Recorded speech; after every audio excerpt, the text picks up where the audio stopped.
تعالي اقولك على طريقة سهلة وبسيطة للرز بلبن.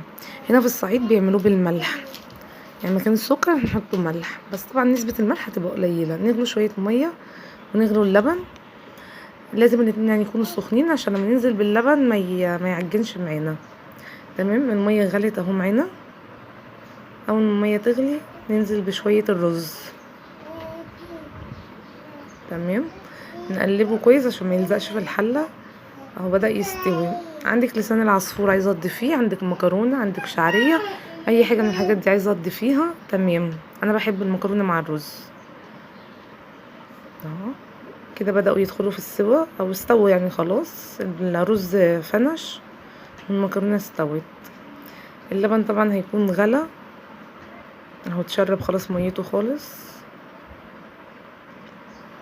هنكونوا غلينا اللبن، ننزل بشويه اللبن ونقلب كويس عشان ما يلزقش. عندنا معلقه نشا، نحط عليهم شوية لبن بارد او شوية مية باردين، اهم حاجة ما يكونش سخن عشان ما يكتلش. تمام، ونحركوهم، نضيفوا النشا على الرز بلبن هيربط معانا على طول. خدوا بالكم في نشا سخن وفي نشا بارد، يعني ممكن معلقة النشا اللي انتي هتحطيها تربطش معاكي على طول. وهنا برضو في الصعيد بيحطوا دقيق مكان النشا. هنا بحط الملح، وتظبطي بقى طعم الملح، تشوفيه على لسانك يعني مظبوط ملح ولا عايز ملح تاني ولا ايه. تمام، اهو زي ما احنا شايفين تخن ازاي معانا شويه.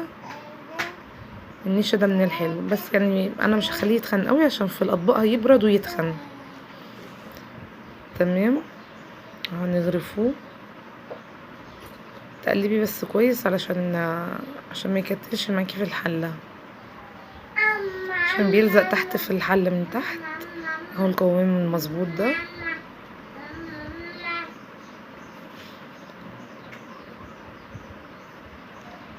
بس بقى نبدأ نغرف.